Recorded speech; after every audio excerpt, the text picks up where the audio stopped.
Smart Love App 視頻教學中文版。第一步驟，登錄與註冊。打開軟件後，進行切換語言設置，在註冊頁面填寫相關資料信息，並在郵箱內獲得驗證碼，進行郵箱驗證。在登錄頁面選擇驗證碼登錄或密碼登錄的方式，進行登錄操作。成功登錄後，建議先完善權限開通必填信息，並提交權限開通申請。第二步驟，首頁添加設備，查看設備狀態。添加設備可選擇數碼添加或手動添加兩種方式。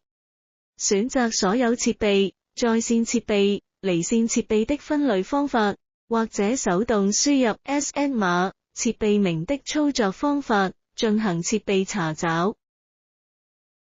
可在頁面查看設備目前狀態，包括設備在線狀態、設備離線狀態、設備警報狀態、設備過期狀態。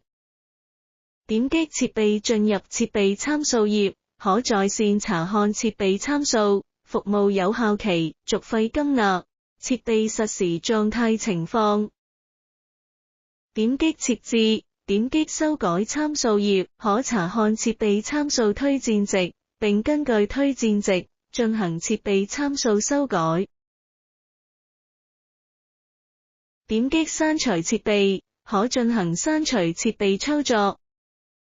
點擊設備，點擊跳動 icon， 自行選擇警報處理方法，如需報警或上門，需要提前開通權限。第三步驟，異常記錄，處理記錄，歷史數據查看。選擇時間段，可查看該段時間內所發生的處理記錄或異常記錄的數據。點擊分類按鈕，可切換查看、處理記錄或異常記錄的數據。第四步驟，服務優惠領取及查看。